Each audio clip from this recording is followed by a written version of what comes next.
Hey everyone, welcome back to Windows Seat Studies.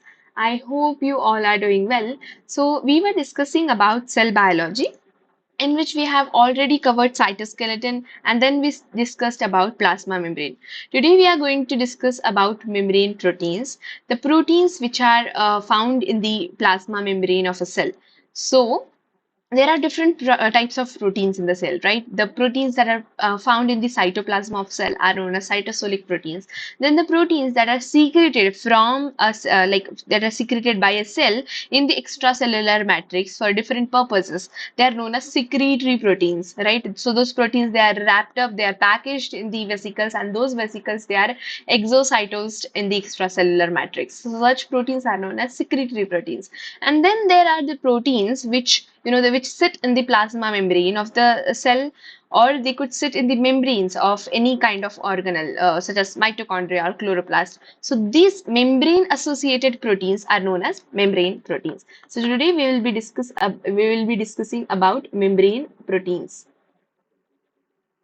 Okay, so we are going to classify membrane proteins in today's lecture, and this classification is based on the association that is found between those proteins and the lipid bilayer. So the whether they are non-covalent, they are interacting non-covalently or covalently, whether they have a lipid anchor or not. Based on that, though the membrane proteins, they are categorized into three main categories. The first category is known as intrinsic proteins, or they are also known as integral proteins. Then the second category is known as peripheral proteins, or they are also known as extrinsic proteins. And the third category is known as lipid-anchored proteins.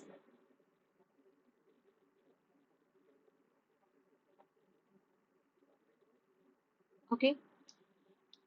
So let's learn about all of those type one by one in detail. So the integral proteins or intrinsic proteins, they are the proteins which span the entire lipid bilayer. Okay, so they are embedded in either the cytosolic leaflet or the non-cytosolic leaflet, but they are going to cross the whole lipid bilayer. So they are going to span the lipid bilayer. Okay, so such proteins are known as intrinsic proteins because they are sitting inside the plasma membrane or inside membrane, and they are integrated closely, tightly with the lipids of the plasma membrane, and that is why they are also known as integral proteins. Those proteins, they are going to span the lipid bilayer, means they are going to traverse the membrane from the cytosolic monolayer to the non-cytosolic monolayer, means they are going to cross the membrane, and that is the reason that we also call them as the transmembrane proteins. Okay, so those are also known as transmembrane proteins. So depending on the number of times the protein passes through the membrane, there are two types of those there are two subtypes of this category: the single pass transmembrane proteins or multi-pass transmembrane proteins. So it is quite clear from the name that the single pass transmembrane proteins are the ones which are going to pass the membrane for one time, like they are going to pass the membrane once. So let's say that this is this is the exoplasmic monolayer, and this is the cytosolic monolayer. So when a protein, it passes the plasma membrane one time, that it is known as single pass transmembrane proteins, such as glycophorin. So glycophorin is an example of the single pass transmembrane protein. But unlike single pass transmembrane protein, there are certain proteins which have multiple domains which are going to pass multiple times through the plasma membrane, through the membrane, and such proteins are known as multi-pass transmembrane proteins. The very famous example is GPCRs, the G protein coupled receptors, and then there is bacteriorhodopsin. Okay, that is also a multi-pass transmembrane protein. So the GPCR is the 7-pass transmembrane proteins, means it passes the plasma membrane 7 times. There are 7 hydrophobic, residue containing regions of this protein, which is going to sit in the membrane, and then there will be, then those proteins, they also have cytosolic part, they can also have the extracellular domain, but the domain which they have, transmembrane domain, which is going to sit in the membrane, the domain which sits in the membrane is known as transmembrane domain. So those proteins, intrinsic proteins, they are recognized by such domains. And they are sitting in the hydrophobic core of the lipid bilayer, and that is why they will have the helical region, alpha helices, or the beta barrel region, you know, in that hydrophobic core. So there could be, so in like, alpha helical domains, they are usually common in bacteria. Then there are beta barrel structures as well, because those structures, they are going to help the protein to have the hydrophobic interactions with the lipids, and they are going to protect the hydrophobic core of the protein in the membrane. So like, as the by the principle of like dissolves like, the the hydrophobic part of the membrane, hydrophobic part of the protein, it will be sitting in the hydrophobic part of the membrane. Okay, so they will be forming alpha helix or beta barrel regions for protecting their own hydrophobic core. Then there are proteins, unlike the transmembrane protein, which do not pass the membrane bilayer, the lipid bilayer. Those are known as peripheral or extrinsic protein, because they are not going to pass the lipid bilayer completely. So they are found on either cytosolic monolayer or non-cytosolic monolayer. And unlike those intrinsic proteins which have the transmembrane region, those peripheral proteins, they are loosely attached by non-covalent interactions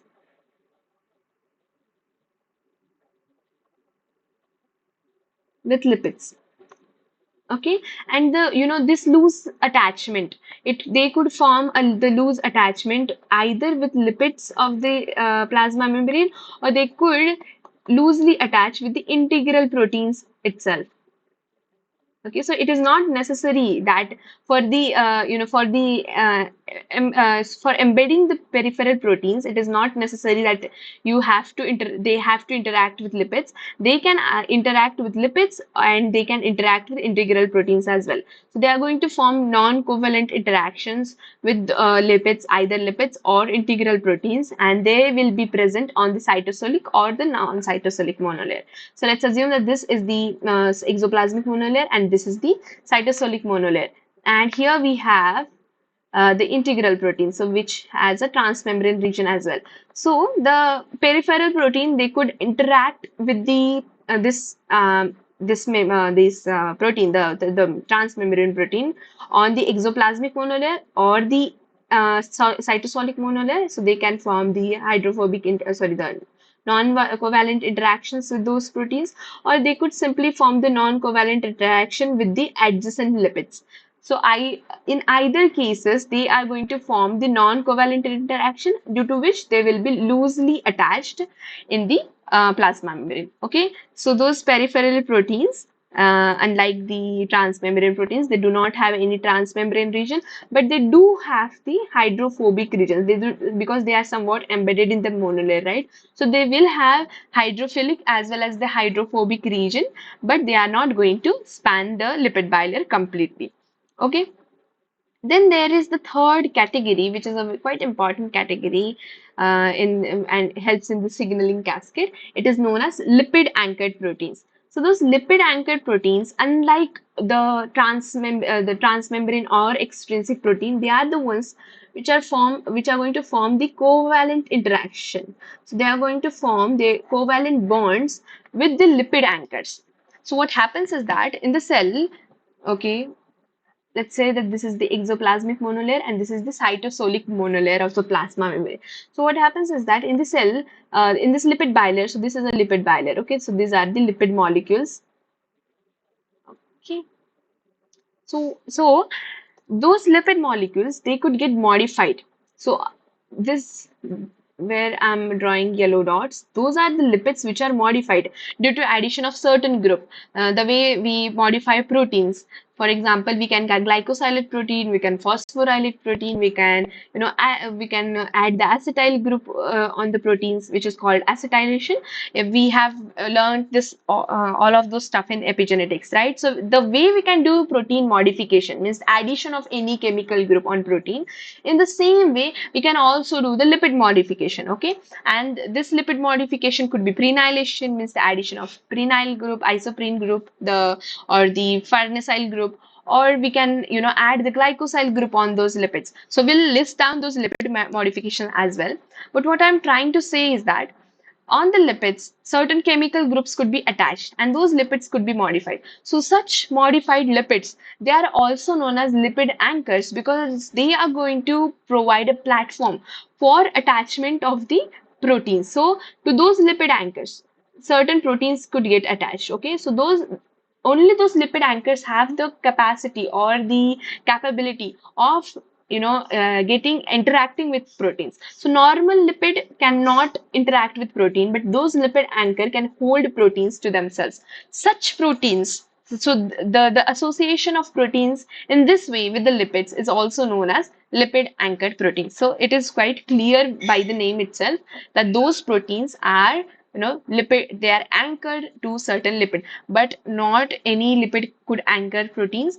Only the lipids which are modified, only they can provide anchorage for such proteins. So let's now list down the, the types, the modifications that are done on the lipids so that this lipid can act as a lipid anchor. So the modification that could be done is glycosylation. Okay, it could be prenylation.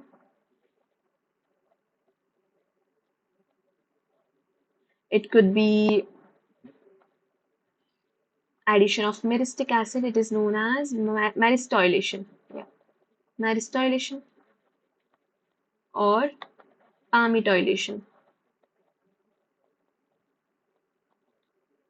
Okay, so means the glycosyl group can be added to the lipid. So this is specifically added to the phosphatidyl inositol. So glycosyl group is added to phosphatidyl inositol, and then that is called as glycosyl phosphatidyl inositol, which is abbreviated as GPI, glycosyl phosphatidyl inositol. So those GPI, so this GPI, glycosylated lipid, this could, provide anchorage for lipid, and to those this GPI, certain proteins get attached, and they are usually associated in raft formation. So they are, they help in lipid raft formation. If you don't know about lipid rafts, I've already discussed them in detail. So this GPI anchored proteins, they help in the lipid raft formation. Then the other type of lipid modification is prenylation, means the addition of isoprene group. So there is a 5 carbon compound which is known as isoprene, and the polymer of this isoprene is known as farnesyl group. Okay, so addition of farnesyl group to the lipid is known as prenylation. Okay, isoprene addition or farnesyl group addition is known as prenylation. The addition of myristic acid, or call it myristic acid. So addition of this myristic acid or palmitic acid is also seen in the lipids. So there are, when the myristic acid is added to the lipid, it forms bonds. It is going to form covalent bond with the protein, right? The type of bond that myristic acid forms with the protein is amide bond. You need to remember this because it is important. And the type of bond that palmitic acid forms with the protein is thioether bond.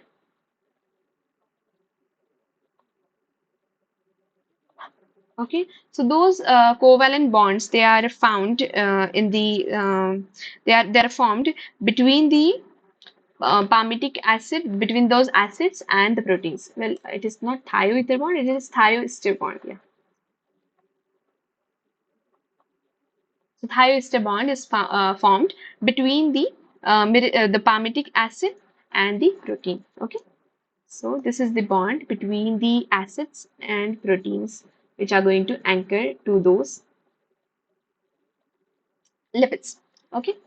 So, so those three different types of proteins, they have different biological roles, such as intrinsic proteins or the transmembrane proteins. Due to having beta barrels, sometimes they can act as transporters because they can have some conformational changes. The lipid-anchored proteins, the way they are, associated in lipid raft formation, and they can also perform the downstream signaling. Peripheral protein and extrinsic protein, they are also important for downstream signaling cascades. So we are not going to discuss about biological roles in detail here, but these are the different types of membrane proteins that are found on the membrane, depending upon the association that they have with the lipid bilayer. Okay. So I also have a table for those different types of lipid modification. Let me show that to you. In that table, I've also elaborated about the subcellular location of those lipid anchors as well as the attachment site. Okay, so here you can see the GPI lipid anchor. The attachment site for the protein to this GPI lipid anchor is the residue at the C terminal. So the residue at the C terminal of the protein, it goes and it binds, it attaches itself with the GPI. Then here you can see the myristic acid and palmitic acid. They usually form the bonds with the proteins at their N terminal. Okay, and the residues that they use for this bond formation are listed here. So they are usually formed intracellularly, and here you can see the bond that is formed between the myristic acid and protein is amide bond, while the bond which is formed between palmitic acid and the protein which get anchored to the palmitic acid lipid anchor is the thioester bond. So depending on what kind of lipid anchor is there, the proteins that are going to get attached to those lipid anchors are different. For example, on the prenylated lipid anchors, there are certain category of protein which is named after that. So they are also called prenylated proteins. So those proteins are going to attach to those lipid anchors. Then there are proteins which are involved in fatty acid acylation. So those fatty acid acylation proteins, they are going to get attached to the either the anchor of myristic acid or lipid anchor of palmitic acid. So the structure will somehow look like this. Okay, so this is the lipid bilayer. So this is exoplasmic monolayer and this is cytosolic monolayer. Okay, and let's say that so now it is made it is made up of lipids, right? So these are the lipid molecules. So when in this lipid molecule, this is the palmitic acid. So palmitic acid has been added to this lipid molecule. So now to this lipid molecule, protein could get attached. So the protein which is getting attached here is the fatty acid acylation protein. Okay. Okay, because the category is decided. So now this is going to form here amide bond because it is getting attached to the palmitic acid, right? So this amide bond, this could be cleaved by the enzymes. There are enzymes such as beta glucoside. So those enzymes can cleave the bond between the lipid anchor and the protein, which can help in the extraction of protein. So whenever you have to isolate lipid anchored proteins from the plasma membrane, either you can use enzymatic reactions. Okay, so you can use enzymes such as a beta glucoside, which are going to cleave those amide bond or the thioester bond. So any enzyme that is going to cleave those bonds, you can use them for the extraction of certain proteins. Or there is second condition that you can change the physiochemical conditions such as pH or salt concentration, which is going to ultimately change the membrane composition, which is going to change the physiochemistry of the membrane, and that is how you can extract the lipid anchor proteins. But for the extraction of transmembrane proteins, so now those transmembrane proteins, they are going to form hydrophobic interaction with the hydrophobic core, right? But they have the transmembrane region. But they also have the cytosolic region, or they could also have the extracellular region depending on the protein type. This means that the transmembrane proteins, they are amphipathic, just like lipid bilayer, means they are going to have hydrophilic part as well as hydrophobic part. So that is why for the extraction of such amphipathic moiety, means the in transmembrane protein here, we need amphipathic molecules. So for extraction of transmembrane protein, we can use detergents such as SDS or Triton X. Okay, so those detergents, with the help of those detergents, we can extract the transmembrane proteins, because those detergents are going to form vessels in which those transmembrane proteins can be extracted. But as the peripheral proteins and the lipid anchor proteins, both of them, they are loosely attached. Okay, so they only the peripheral proteins, they are loosely attached. That is why we can change the pH of the membrane, we can change the salt concentrations, and we can extract those peripheral proteins. But in the case of lipid anchor proteins, due to change in the salt or pH conditions, you can extract the protein with the lipid anchor itself. Okay, so the whole complex will come out. So this whole complex, let me show you here in the schematic. So this whole complex, lipid anchor with the modified lipid. So this modified lipid with the protein, this whole complex will come out if you change the pH or the salt conditions. But if you want only protein, only the lipid anchored protein, so if you want only protein part, you don't want the lipid anchor, then you can use enzymatic reactions. So for the extraction of the lipid anchor proteins, we have two ways. Either we can use enzyme, or we can change the pH or salt conditions. Okay, so let's just list them down here.